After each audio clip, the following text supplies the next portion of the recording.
What is up, Mets fans? How about those fucking Mets? Let's go. Take 2 of 2 from the Yankees. Beat the living piss out of those fucking stanky Yankees. That team looks like a shell of themselves. You know what you do? You walk Aaron Judge. You walk Juan Soto. You get a big lead and say, hey, Alex Verdugo, DJ LeMahieu. Good luck trying to get a hit. DJ LeMahieu fucking stinks. That guy's terrible. Gleyber Torres is terrible. That guy stinks. The Mets are hitting on all cylinders right now. Everything is rolling fucking the Mets way. Coming back from the Subway Series, I had some beers. Tonight. We're going to be a little bit drunk. That's how it goes when the Mets are playing this good. James is sober. James didn't go to the game. Honestly, spent too much money on the tickets. Spent too much money, but that's what happens when you have a friend in town. The best 175 ever spent to see the Yankees just get their fucking pants beat off. It was incredible. Let's go, Mets. Let's talk about it. You guys know the drill. Follow us on all our social media at Mets'd on Twitter, Instagram, and TikTok. Subscribe to the Mets'd YouTube channel if you want to see the YouTube version of this. And if you are listening to us, Apple Podcasts, Spotify, Google, drop us a rating, drop us a review, download and subscribe. Little side note here. Prospect report not coming. Not coming this week. We're gonna do a little flip flop. Because we have the greatest media marvel to exist. We will talk about it in a little bit. I think some of you guys know what was going on. Shout out to Jordan for making a remix of it already. But if you don't know, we'll fill you in because it's a spicy one. But James, how about those fucking Mets? This is it. We're buzzing. We've been building to this point for like a month now, a month and a half. And the fact that we just beat, as you say, eloquently, the piss out of the Yankees. Back to 500. We keep putting up 10 runs a game. We can't stop. We're addicted to home runs. We can't stop doing it. Fucking Álvarez, LINDOR, VIENTOS, Bather, Taylor. It doesn't matter. It doesn't stop. The Yankees have to look across the field and understand what a full lineup means. What it means to have 9 guys working towards one goal. Yeah, imagine. I don't think they do.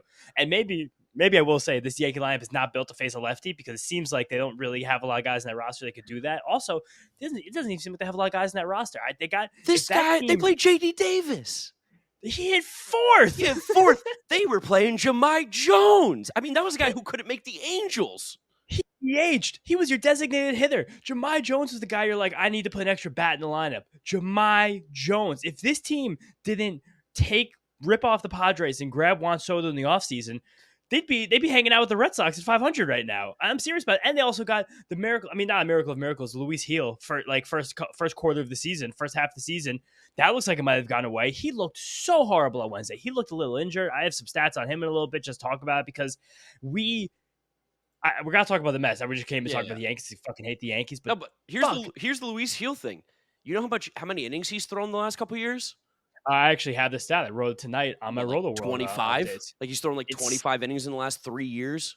Since 2021, all levels he's thrown 136 innings. Yeah, and he's thrown 81, probably up to 85 now 86. after today's game. So, yes. Yeah, I mean, this is as much as we'll talk. We'll get the Yankees hate out real quickly. I don't know if he's got the arm for the rest of the season. I'm not even joking. That's not even hyperbole. I don't know if he does.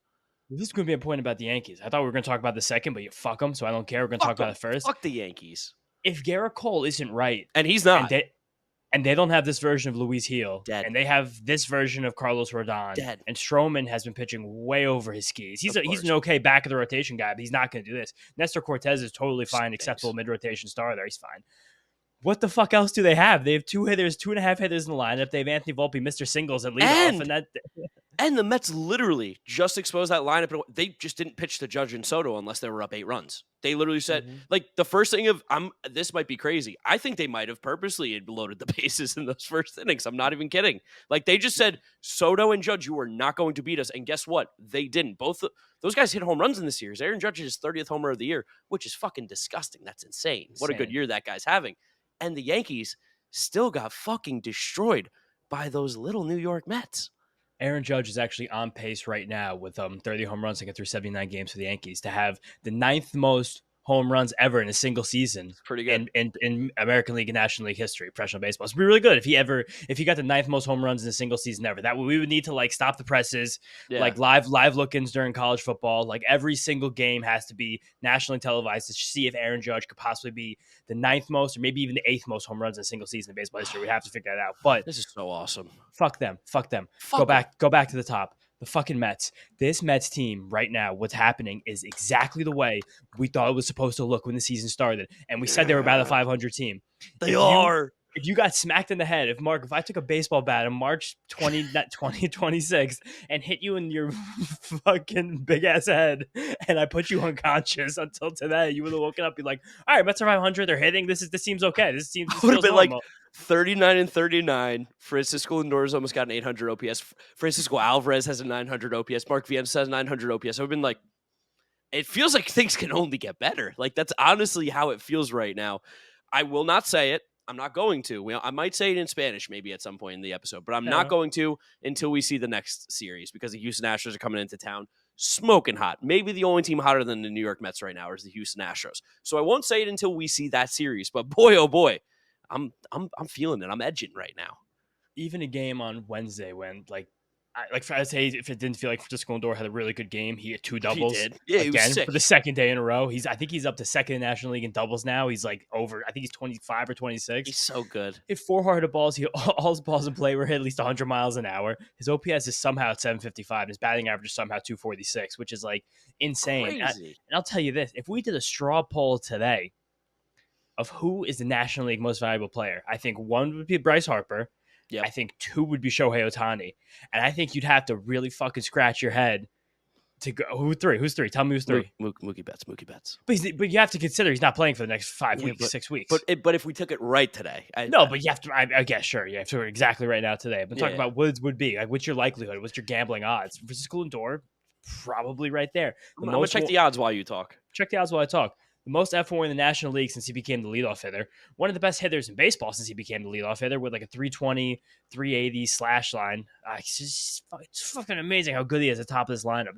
Starting off both the games this series with doubles, playing amazing defense like he always done. Lindor is plus 5,500 right now. That's an official sanction messed up bet.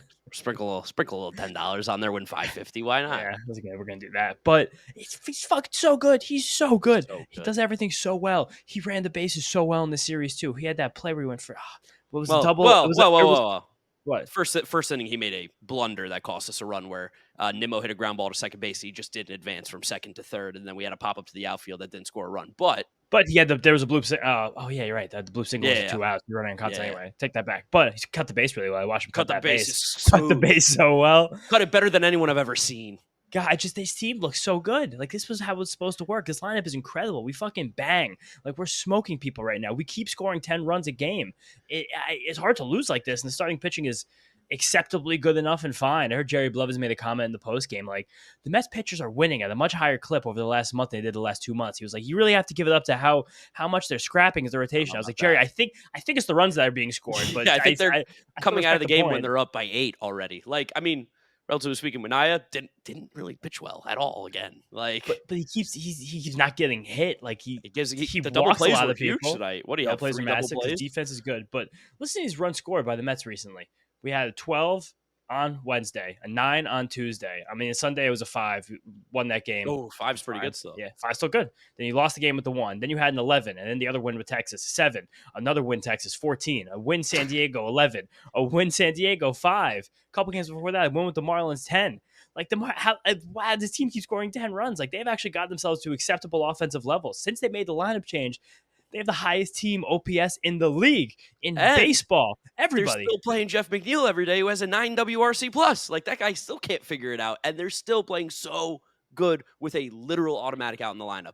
My brain went so galaxy brain in the middle of this game. I'm really just starting to think about the trade deadline. I'm starting to think about hitters, pitchers, relievers, anything we could possibly get to make this team better. And I'm looking at the team like, where's the most obvious upgrade? I'm like, fuck, second base for sure. But then you know what else I'm thinking because my brain's so fucked up. Can't take Jose Iglesias off this roster. You can't. No. You can't. No, the team's wearing shirts for the fucking song that's now coming out on Friday. He's stadium plays it. The stadium plays it every time someone hits a home run. The team does their little dance with their hands up in the air. It's a complete phenomenon what's going on. This team is just having such good luck going from good luck charm to good luck charm right now. Like, we have to find the next one because we had Grimace, who's still just a fascination. He's alive and kicking. Grimace is insane. The OMG thing's crazy. Like, I don't know what we're going to do next, but we just keep finding this little stupid shit to rally around. It keeps fucking working. But if the Mets ever upgrade second base, Jose Iglesias has to stay on this roster. Jose Iglesias is the third or fourth most important player in this roster without even stepping on the field right now, truthfully. Simply just from a vibes perspective, he is bringing all the vibes. Again, I don't know what I truly don't know what the fuck happened during that players only meeting. I don't even know if that was is that the difference? Is that what we're looking back and saying that's the I think difference? so. I mean, Yeah. me and you were yelling about it. Like when were they going to do this? I wish they did it a little bit earlier because it seems like this is what changed everything. Like JD Martinez, also just professional hitter. I know he's not necessarily like been as hot as he was, but it seems like whatever he's done at the plate, whatever he's done in terms of talking with these guys, prepping with these guys, Vientos and fucking Alvarez, since JD Martinez has been put in this lineup, are out of control. Like Mark Vientos, let's talk about him real quick. He is playing at a level that is simply out of control. It's like a real scary how good he's playing. I spoke to a fan on the train. And he was like, I mean, you got to start talking about Mark Vientos for the Silver Slugger by the end of the year if he's keeping this up. And it sounds insane, but you look at the third baseman in the National League. I might say something crazy even now. He might have a chance to be an All-Star. I think he does have a chance to be an All-Star. Like he genuinely has better numbers than what? Alec Boehm probably? He's only had 120 at bats this season. I think about 130 plate appearances. 10 home runs.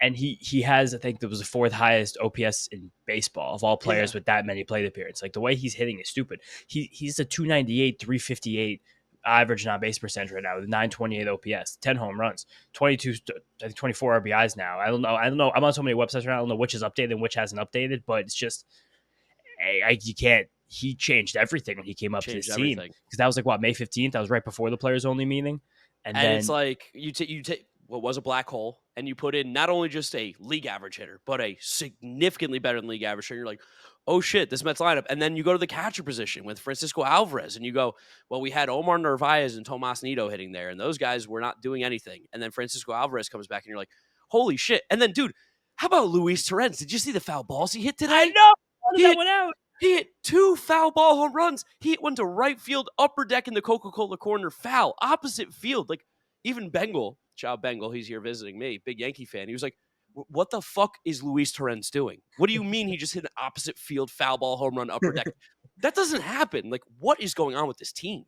This team is on one right now. Like, this is every single thing that was going wrong early in the year is going completely right now. Where the Mets kept lining into outs and just kept having these at bats that we thought they were working them okay and like not being able to do anything. Right now, they literally can't do anything wrong. And there's going to be a time in 2 or 3 weeks when they're going to get cold again. It's inevitable. That's how baseball works. And it's probably going to be right before the trade deadline. It's probably going to make everyone get cold feet. But if it's not going to happen to somebody, I think it's going to be Francisco Alvarez because everything he's done since he came off the IL is just purely fucking special. So sick. And we're going to talk about like the cool things he did on Wednesday first, but now I'm going to talk about the really nerdy and brainy things that he did on Tuesday. I thought were even cooler. Were his first 2 at-bats of the game against Garrett Cole. He worked a total of, I think, 17 pitches into 2 walks against the perennial best pitcher in baseball, defending Cy Young champion. And then after they started getting around and doing it, like waiting kind of for Garrett Cole to work his way down. And those pitches that the Mets put on Garrett Cole early really seemed to catch up to him because that was a guy who was throwing 98, 97, 99, those first 2 innings. By the time that 4th inning came around, he was out of gas. He was throwing 91, 92, 93, and we started to fucking tee off. What? He said that he felt like he wasn't able to control it, which is why he was down in velocity, which to me... You smelling that, James? What does it smell like? It smells like a little bit of bullshit, right? I will say, just again, to be the devil's advocate, they say that your command is the thing that's fucked up the worst with the elbow injury. So when you come back, you don't have the command. You got to take a little bit off. But good, fucking take something off because then you could, and you still could. He still couldn't throw strikes against the Mets. The Mets didn't strike out against Garrett Cole. I don't even know the last time Garrett Cole had a game with no strikeouts. Probably never happens in Major League career. Pirates. He hasn't had a game where he allowed 4 home runs since 2022. I looked that one up before this thing too. It was June 2022. Yeah, against the Twins. Good memory there. Mark Vientos, 2 home runs off him. I think he was only the 6th or 7th player ever to 2 home runs off Garrett Cole in the game. Lucas Duda is one of them, yeah, which is even fucked up in that, right? But then you get to Wednesday with Alvarez, and you see the fact that it's culminating for him right now and becoming one of the most fun, the most likable, and the most fucking talented catchers and players in baseball at the same time. One of the most valuable players in the league. Easily one of the most valuable players in the league. I'll ask you this right now. You have Adley Rutschman, and then you have Will Smith. and then you probably have William Contreras. Is there Yeah. another catcher in baseball? Not talking about the future, because we know Adley's already going into AARP. He's an old man. William Contreras is a great player. 28, whatever he is. Will Smith's almost 30. I'm talking about right now for the rest of the season. Is there a fourth catcher you would want in San Francisco Alvarez? Salvador Perez. Maybe He's that's your pick. He's been hitting cold. like 160 in June. I mean, I could go back and forth. Wilson But Contreras, maybe the other guy, just because he was maybe, mashing. yeah, he was. But I'm trying to give you names. that's what I'm saying. I'm trying. So then, even what we're thinking, even with the bias that we have, and even with Mark on 14 Coors Lights, you're still kind of hard to find 5 catchers in baseball right now better than Francisco Alvarez. It really is. And you look at the full season, he's hitting 313. He's 904 OPS. And you want me to really fucking stun you? Do you know what he's hitting since he came back from the injury? It's got to be like almost 500. The slash line is 414, 500, 732. 732 slug, 500 on base, 3 home runs, 11 RBIs. And this is the coolest thing right here: 7 walks and 8 strikeouts in 14 games. And, it's 14 games, the Mets are 12-2. It's happening. Like what me and you have been gassing up since we started this podcast about Francisco Alvarez. It's happening. And this is a special time. Take away like how well the Mets are playing. Take away this. Just look at Francisco Alvarez in a vacuum. And all of a sudden you're going, franchise player. You don't like. My dad made made a comparison today. He goes, he's fucking Yadier Molina, but he can hit. He was like, the way he commands his pitching staff is the same way that you saw a guy like Yadi or Salvador Perez command it when they were younger. Like, I'm in control. I am your catcher. I'm going to fix you. I'm going to get you through this. And oh, by the way, I fucking mash. I don't know if you know this.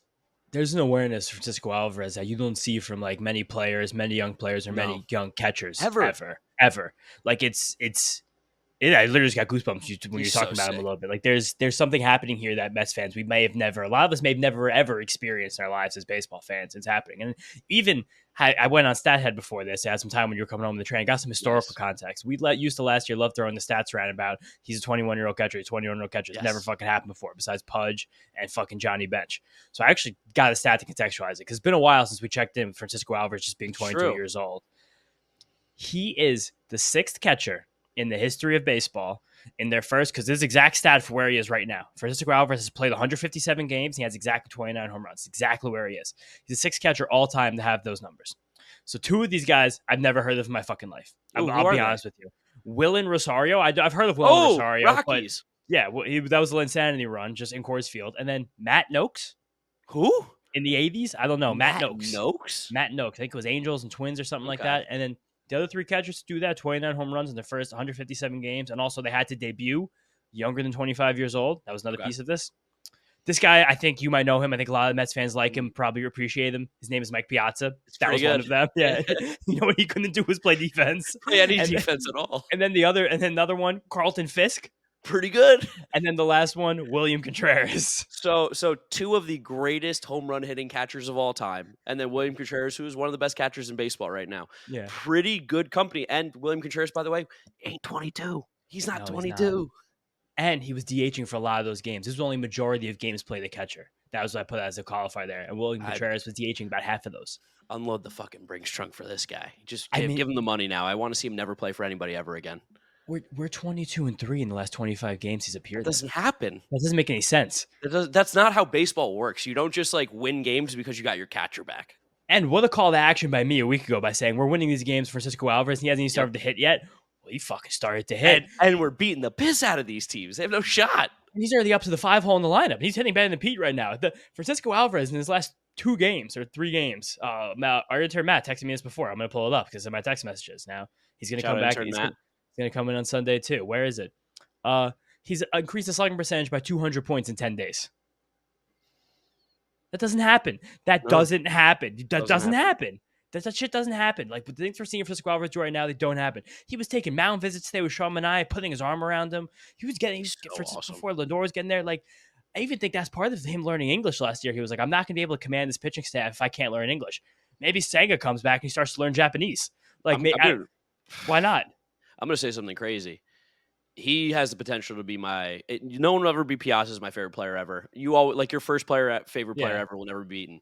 He's gonna be putting up a really good fight though at number 2. Like just everything that he does is so fucking awesome. It's so baseball. It's so like gym rat. It's all the things that you kill for in a young player, and he has it. He has everything. He's it. Something really cool happened on Monday in the Mets off day. Howie Rose did like a 2-hour spot on WFAN where he hosted the radio show. He took callers. He had guests to commemorate his 50th anniversary in broadcasting, which is insane. Congrats, he said, Howie.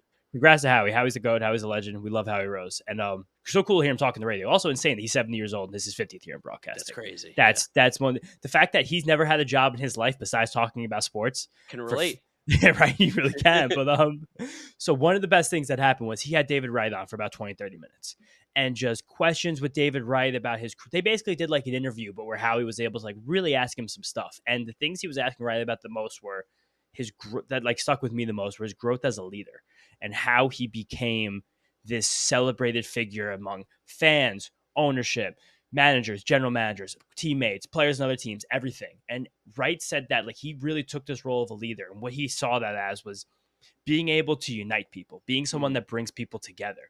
And he talked specifically about that 2006, 2007 roster and that how in every baseball locker room, like it's no secret that there's usually 2 factions of it, one that speaks Spanish and one that speaks English. That's just how it goes. How it works, yeah. And he said that like he really learned a lot when he was a young player in those teams from Carlos Delgado, who was the guy in between those 2 factions and brought those clubhouses together for some fun, memorable Mets teams. And you feel that shit with Alvarez right now, where the second he walks back in and is playing, everything just meshes again. Everything comes back together. He was over there. He was fucking around with Mark Vientos' eye black. He was being like a little cute with him doing stuff. Being so cute. Shout out Diana for that clip.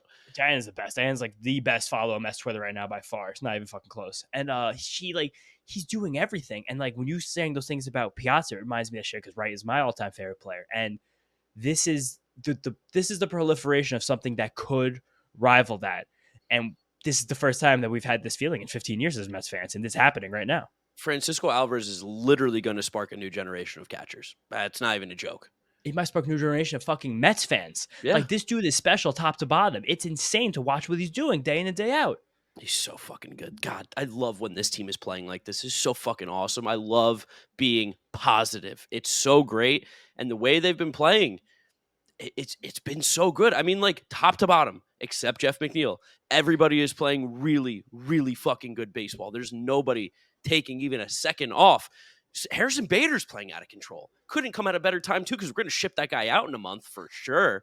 But, like, wow, he's playing incredibly good. City Boy himself. He can't miss. I mean, 2 home runs in this series and the revenge series against his former team. You want to know something else? Brandon fucking Nimmo. Have you kept up with Brandon Nimmo, where his stats have gotten so far? I mean, I saw today at the park, and like I know this isn't news, but like he's only like a couple home runs behind Pete, which is kind of crazy. He's a 793 OPS. Yep. He's a 140 WRC plus. He is so fucking in command right now. Keith had an amazing line about him in the pregame. He was like, this is the hottest I've ever seen Brandon Nimmo right now. He's literally in heat. My dad texted me that. He said, Keith just said Brandon Nimmo's in heat. Like he's pacing right now to have another 5-win season. It would be his second in 3 years, and the third time in a row he's got over 4 wins. It's a shame that special. This hot streak didn't happen for the Mets earlier, simply for the fact that they would have a lot of all-star starters right now. Like you would be having legitimately Mark Vientos at third base, Francisco Lindor at shortstop, Brandon Nimmo in the outfield, Francisco Alvarez a catcher. You'd have 4 starters right now.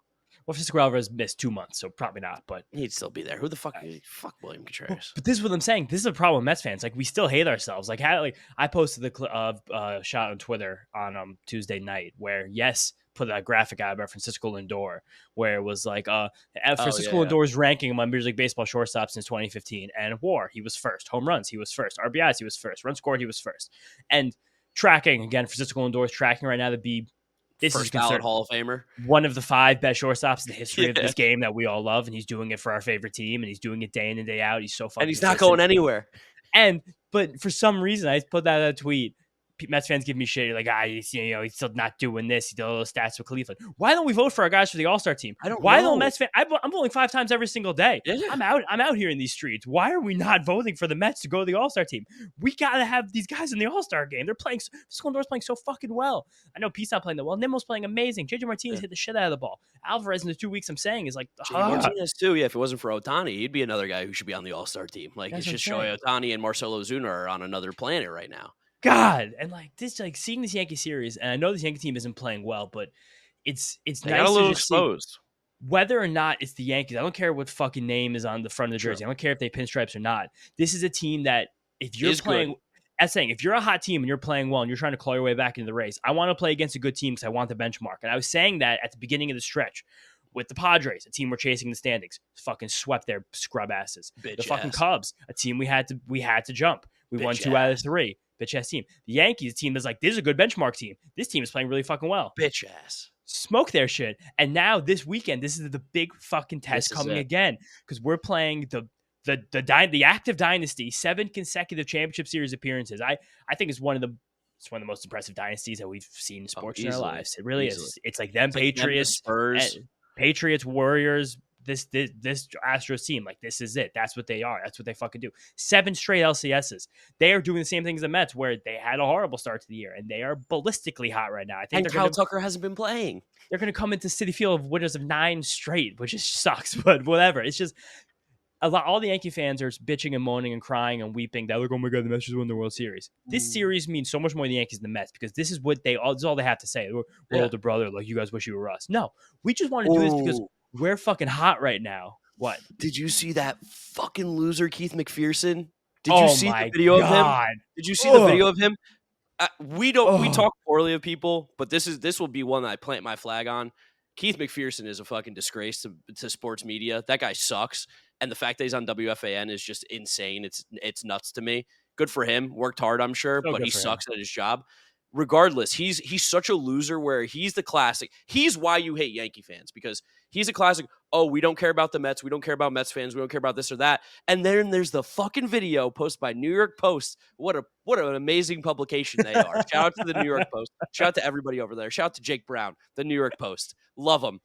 They caught him on camera, fucking hawk-tooing all over the place, being like, Mets suck. Mets fans suck. That right there might kill the Yankees. I'm going to say it. That could be the knife in the Yankees' back, being such fucking losers. And they were standing in center field trying to bleacher creature the 7 line in their seats. So they were standing behind their seats, and he was like taking off his Yankee jersey and like throwing it above his head when they were losing. So weird. I've said this before in this podcast. I've even said it on Twitter, and I don't care who hears it. A big reason that motivates me to like keep grinding and keep trying to do this media stuff is because of Keith McPherson. Yep. Because if someone like Keith McPherson can get to the place that he got to with hard work and little talent and even less knowledge, I'm confident I could do the same. Yeah. That's all. That's it. Just put your head down and keep doing it. But what an embarrassment to what Yankees fans think they are when you see Keith McPherson acting the way he is towards Mets fans. Like if you He's actually like 35, that guy's doing that shit. 40. If you believe the things you believe about your like status of fans, you gotta just rub these ones off. You gotta shake that one off. You gotta stop crying. Also, the Yankees main account. They didn't tweet one time for 7 hours today. They didn't tweet. You know what they tweeted? They tweeted about Derek Jeter bobblehead giveaway. Yeah, it's awesome. Let's go. I got tweets about it. They're like, the Yankees main account hasn't tweeted since the lineup. Oh, it's so good. It's just so good. And again, like all Yankees fans are like, oh my God, you guys won your World Series. You guys have so much more in the line this shit than us. We don't give a fuck. More. We're having fun.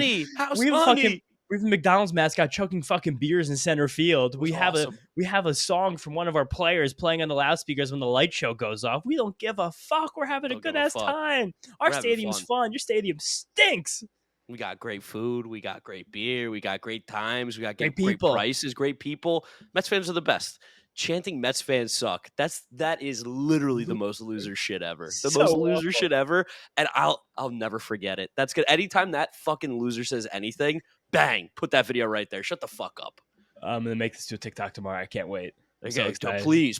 Can't wait. Again, like we do Media Marvels, that's different. And we got more. We got more. Media Marvels this is the Keith McPherson hate minute. That's what I'm saying. Media Marvels is shit like that's like there's an element of respect in Media Marvels. No.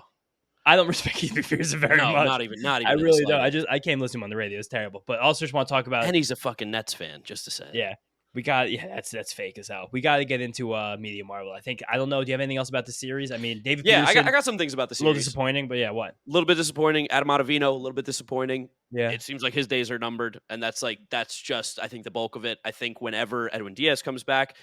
Drew Smith getting hurt definitely keeps Adam Ottavino alive for a little bit longer, but I think he might be cooked. I think the goose might be cooked there. Maybe. I'm trying. It was very Starling disappointing that. Marte on the IL, going to be out Yeah, for a month. I have a hot take. Probably going to be better off. might. I don't know how many games do you think he plays for the Mets again this season. Who over under for like 45? Where do you go? I was gonna say over under 35, but Okay. so I think I you'd think I'll probably say under 45. okay. I'll take over just to be different, but I Okay. think it's like probably 48 games. I don't know. It's just but the thing is, like, even with him out, you still need another outfielder. You just need that spot. Like Ben Gamble's not enough. It would be No. so perfect if Drew Gilbert was just Oh, healthy right now. I Because wish. adding Drew Gilbert's vibe to this team right now, it would be a fucking match made in heaven. I wish, but I we'll know disappoint. some people wanted us to talk about trade deadline too this episode. Mhm, Next episode. Next episode. This we're mhm. just we're just gonna be riding high. People want to know what we're buying, what we're selling, all that kind of stuff. Next episode, I promise we got that for you guys. Or maybe we put out like a trade deadline exclusive soon. Ooh, or we could do that. Maybe All we do right. that. Like Subscribe to the Mets'd maybe, Podcast YouTube channel. yeah. Maybe if we hang out on Friday, we just record that and get out on Saturday afternoon. Maybe we could do that. Yeah. But I'm trying to think also, but it just sucks that Minaya and Peterson, both of them were just so nibbling around the zone. But maybe that's just because they wanted to walk Judge and I Stanton. really think that might have been the game plan. I'm not even kidding. Like, I don't think it's a bad one if it was. Also, shout out something that Mendoza as well, by the way. that's where I was about to go. Something that I was critical of for Mendoza, I think we both were early in the year, was that he was a bit jumpy, a little bit Yes. jumpy with the bullpen, with the lineup, with everything. But I think we've seen now as this team's played better and he's now managed to have a season.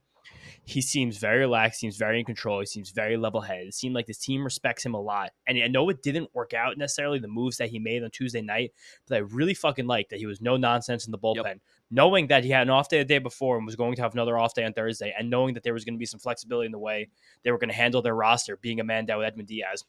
Bring in Dednell Nunez in the fifth inning. Not let Pouty David Peterson try and work his way to the win and try and actually blow the game. And Dednell Nunez, fucking awesome. Him throwing Awesome. 28 pitches in those 2 2/3 innings, that saved that game. That allowed the Mets to build a big lead that they wound up ruining, that they wound up saving in all. And what? No. Keep going. I got one more person to shout out when you're done. Saying that also, there was a great point Trevor May made on Rates and Barrels podcast last week. I think it's a good way to learn about how managers think about bullpens, because it's how major leaguers think about them. Because he said this, he said that managers will always have a different opinion on player relievers in their pen about whether there's someone who they're comfortable with coming in with men on base, or if they want them to start with a clean inning. And I think we learned a lot about what the Mets think about Dednell Nunez when he came into this game when Peterson left a couple guys on base. Yeah. Because Dednell Nunez is a strike thrower. He's a swing and miss guy. And he's coming right the fuck at you.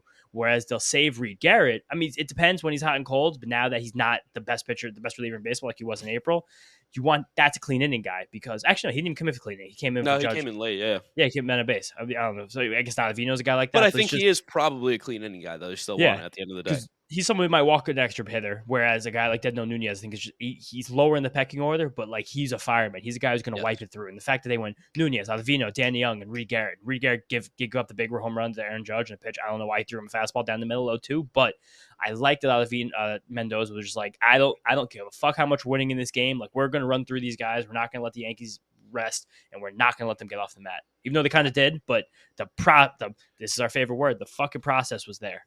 The last shout out I need to give, major shout out, Adrian fucking Hauser. Yeah, his last 7 appearances, including today, 16 and 2/3 innings, 1.08 ERA, 12 strikeouts, 5 walks, 2 earned runs. Good. I mean, the value he's giving us for a guy who we thought was going to be cut, it was like, get rid of this guy, he stinks, goodbye, smell you later. He's given us immense value, especially when the bullpen's short. And gonna be a little dick here for a second. That's why I said you don't really cut pitchers like that. You You're just right, don't let them go. No, you don't let a pitcher go like that, because it's just like he can just send to a little groove and just soak up some innings, be a nice little sponge. That's perfect. Incredibly And you know what? valuable. Need to give one more shout out. This might be the most important shout out. David fucking Stearns. David Stearns. This team is awesome. Love him. They built this team exactly the way they said they were going to build it. There were no lies told whatsoever, Nope. and that's it. You know what this team is? Kind of like a 500 team that's a little bit fun with a good lineup. Fucking great. When they're hot, tough to beat. When they're bad, maybe the easiest team to beat in baseball. These are the 2017 Brewers with star power. Yeah, literally with star power. It's great. All right, let's talk about That's that it. media marvel. Let's talk about what we've been teasing for a minute. Fucking God. Oh, the first one Willie Mays fact and episode till I run out. Oh, yeah, hit us. Willie Mays was born in Westfield, Alabama. Same town name that Mark and I grew up in, Westfield, New Jersey. Yes. So Shout out Willie Mays. Shout out Westfield, Illinois as well. Shout out Westfield, Illinois too. Yeah, sure. Why not? Why not? Sure. In Indiana. There's a Westfield in Indiana and Massachusetts. There you go. Shout out all the Westfields. If you're a listener from there, that's kind of weird, kind of crazy. All right, media marvel. Oh, Whew, no, wait, one more shout out. Shout out to the one guy more. who got arrested during the game in the That background. was That was amazing. awesome. That That was was so sick. sick. I love the Subway Hooligans. series. Subway series is awesome. All right, media marvels. You guys know about Michael K, the most fragile ego in all of sports, maybe? I mean, James, you want to tell the people at home in case they didn't catch what Michael K was crying about today? All right, guys. So the every network will run ads on each other's network because, like, when you want to, buy a commercial, you just reach out to the people who run their ad time I and mean, you give them some money we and you had buy a ads at one commercial. point when we were We cared did. We had about. radio ads. Yeah, we did the radio ads at one point. That was nice. But so SNY, I guess, just went on. I think it was probably was it Yes or was it ESPN? I don't know what it was. It was during Michael K's radio show that he did Well, that would on be. Wednesday afternoon. I don't know what he's on. Again, I don't listen to the radio, but whatever his radio show is, Yeah, that was the ad for it. that was the ad. And then I'm going to pipe in the audio here when I do the edit. But just listen to what Michael K had to say when he noticed that SNY ran an ad during his show about Gary, Keith, and Ron being the best booth in baseball. The best booth in baseball to watch the Subway Series, which that was awesome. Good job by SNY. Now, what I'm going to say right now might get me into some trouble. Here we go. Love when you with who? I need to know who's going to get in trouble. It could be my bosses. Oh, It cool. could be an advertiser. It could be the listening audience. All right. But, we appreciate every single one of the people that spend their money to advertise on the show. Yes. And SNY is one of those people. So, the game's on Yes tonight. The game is on SNY. So the way it breaks down is Met fans usually watch on SNY and Yankee fans will watch on Yes. But their ad, which ran during the last break, enjoy the Subway Series of the best booth in baseball. I mean, do you expect me to just take that line down? I think our booth is the best booth in baseball. What do you want to say, Mike? I mean, but you know, Is good. the host of the show, one of the hosts of the show is, you're going to put that, and I'm supposed to sit there and take it laying down. I'll take O'Neill and Cone and me over Garon and Keith. I would. I mean, they're great, but so is our booth. So, I mean, the way you want people to watch is to say, join the best booth in baseball. I think we're the best booth in baseball. All right, well, then now that you just had your retort, but I'm surprised that you're upset that they would say that. What that route? Wait, but this is odd. What a bizarro take this is. It's their thing. It's when people are promoting themselves, they say the number one blank. Sometimes when people say number one, I don't know if you know this, they're not always telling the truth. Right. They're just saying they're promoting themselves. Oh, I understand everything you're saying, but you can't expect me to just take that and go, oh, okay, that's true. No, it's not. Oh, yes. You mean to have you read it? No, it wasn't. I wouldn't read it. That if it was a read, but it was a commercial during the stop set. I get it. I mean, I guess they're believing their own hype. Good, great. Met fans love them. I get it. But I'll keep our booth ahead of anybody's. All right, well, as you should feel that way. You should feel that way. But they should feel their way. You'd be shocked if they didn't feel It should feel that way. And I feel that way. But you also have to be somewhat, I don't know, of a mindset of being completely clueless to run that on the Michael Key show. Well, Yeah, that's I hear you. Because I want to get in trouble with you, Mike. Hold your hand right to face the gallows. Okay. Who's being silly? What do you mean? Is it our sales department or is it SNY? I mean, SNY puts a spot together and they're paying the money. They want to put their best foot forward. Sounds like if you have a problem with anybody, it would be the people. No, not at all. Listen, you take the money. But I think well, then what's the issue? But my issue is, why would you run that ad during this show? Well, why wouldn't you? Because it's a very popular show and they want to be able to promote their product on a very popular show. Now you're going to have me sit back and go, I don't think that's true. Well, that's fine, but they at least had their say. Yeah, what a little baby. I mean, he sounds like he was crying. And how you know it was bad too is that Don LaGreca and Rosenberg. Yeah, Rosenberg. Rosenman. Rosenberg. Yeah, Rosenman's from the Mets'd. Yeah. Shout out Josh Rosenman. Yeah. But Rosenberg, they were both like biting their tongue, being like, This feels like a weird little hill to die on, Michael K.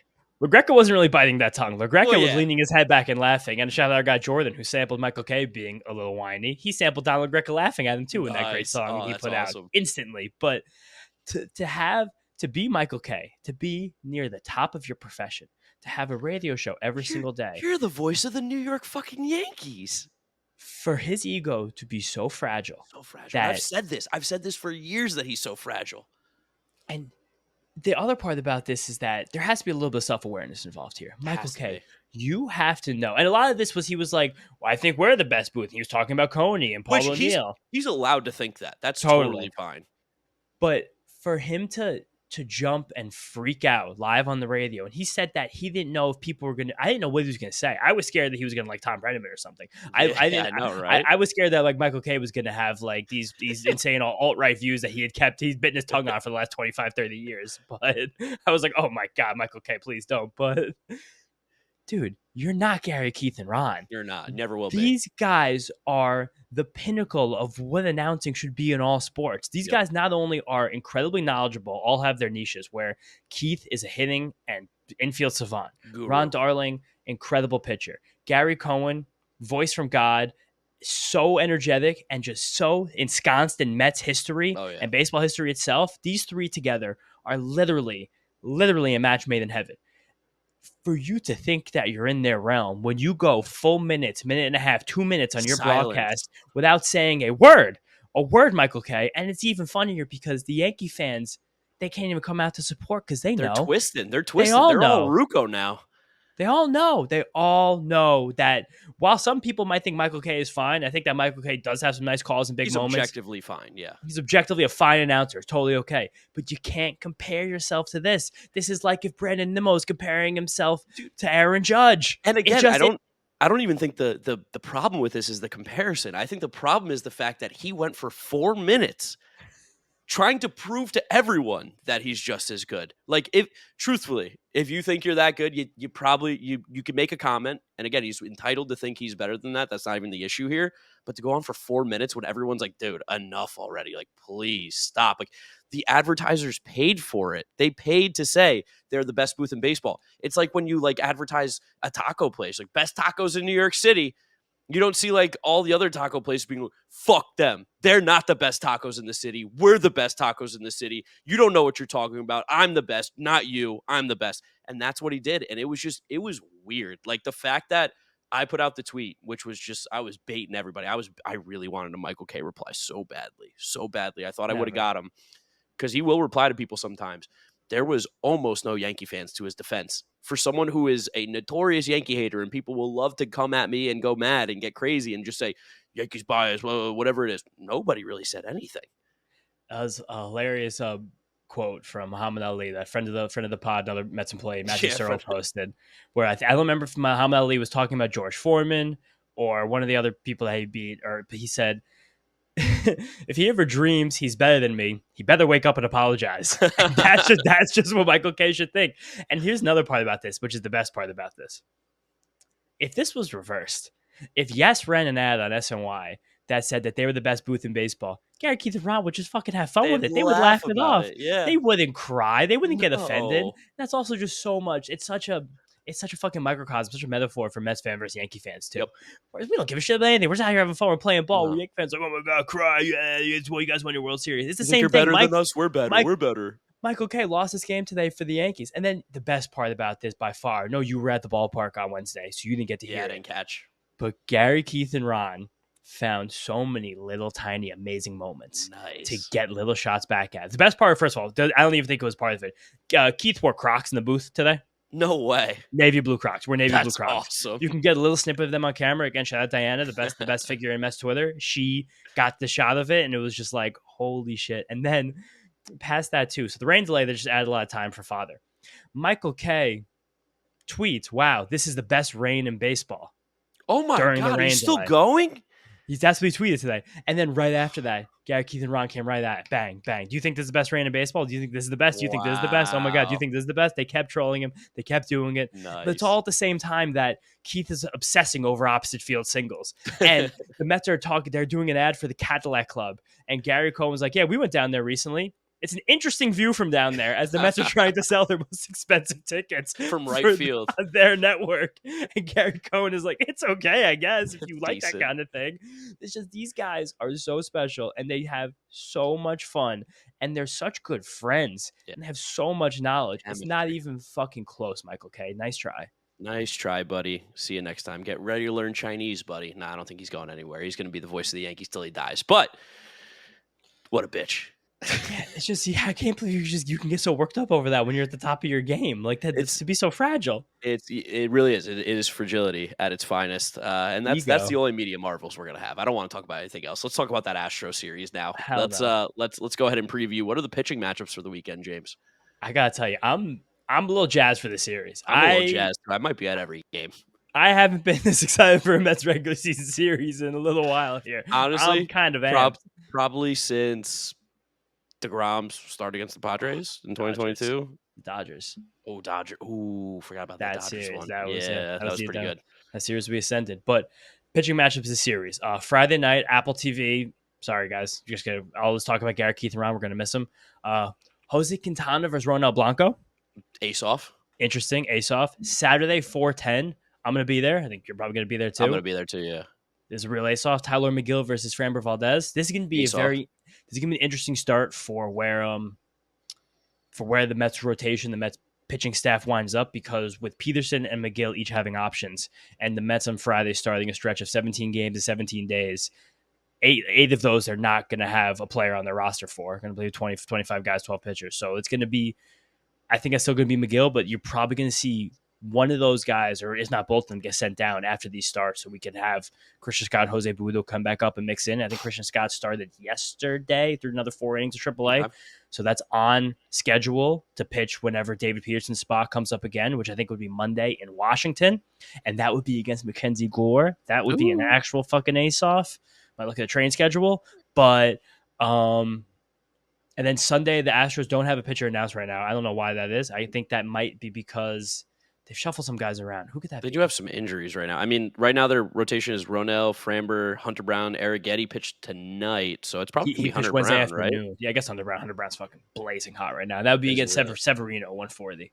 I hope that's too. I'd be trying to think it'd be fun if I'm covering that game. But this Astros team is clicking right now. Everything that was going wrong for them has now gone right. I have it from like my big thread, my big recap thread I posted this week. In April and May, they had, I think, the third worst ERA in baseball for starting pitchers. Mm-hmm. And since June started, they have the third best. And a lot of that is because a guy like Hunter Brown has tinkered. He's made some adjustments. He's gone heavier with his sinkers, less with his four-seam fastball. It's allowed him to set up his really good curveball and slider a lot better. He's been unstoppable. Spencer Arrighetti's a fun pitcher. We're going to miss him, but a lot of breaking balls. Framber Valdez has gotten hot again. Ronel Blanco's been amazing. He has such a wicked changeup. He's an awesome pitcher. This is a fun team. I mean, not a fun team. This is fucking Astros. Everyone knows about the Astros. Jose Altuve's crushing the ball. Jordan Alvarez crushing the ball. Bregman's gotten hot again. Jake Myers is hitting well. Yainer Diaz is starting to heat up a little bit. He's been playing a lot better. He's coming up.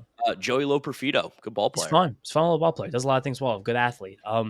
Jeremy Pena is not the World Series hero we thought he once was, but he's still a good ball player. Plays good defense at short. He has some pop. This is a sketchy team. Their bullpen's been weirdly not great this year, but because Hader just has some bad starts, he's been fine. Ryan Presley has not really taken to not being a closer which is interesting. Like it kind of comes back to the thing that Trevor May was talking about, where like some guys are just clean inning guys and some guys are not. And Ryan Presley might just be a clean inning guy, but Brian Abreu is probably one of the 5 best relievers in baseball. He just doesn't get saved, so he doesn't get talked about that way, but he's stupidly disgusting. Brian Abreu, when he did his tryout for the Astros and he was like 15 years old in Dominican Republic, he was just a lanky dude who was like half a basketball player, half a baseball player.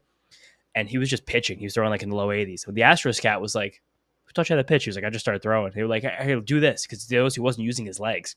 And in that tryout, they got like 7-8 miles an hour on his fastball immediately by him using his legs. They're like, all right, you're coming back with us. You're coming back with us. And it's been all good ever since then.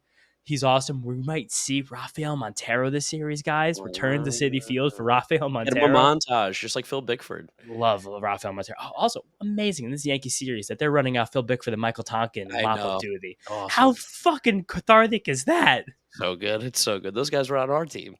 But yeah, this Astros series is gonna be a real test. They won 9 in a row or 8 in a row. They're back. They're similar to us, where now they've yanked themselves to exactly the 500. That's kind of hilarious. Yeah. They swept the Orioles, and otherwise that they had big dominant wins over the Tigers, the White Sox, and the Rockies.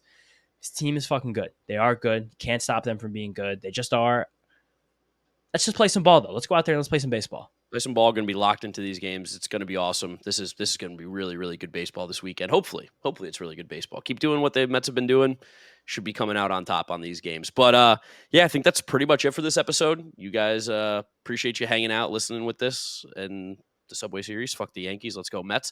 Make sure you follow us on all our social media at Mets'd on Twitter, Instagram, and TikTok. Go subscribe to the Mets'd Podcast YouTube channel to see the video version of this. And if you are listening to us, Apple Podcasts, Spotify, Google, drop us a rating, drop us a review, download and subscribe. Follow James on Twitter at James_Shiano. I'm Giraffe Neck Mark with a C. We will catch you guys after the Astro series. Fuck the Yankees. Let's go Mets. Let's fucking go Mets. See you guys next time.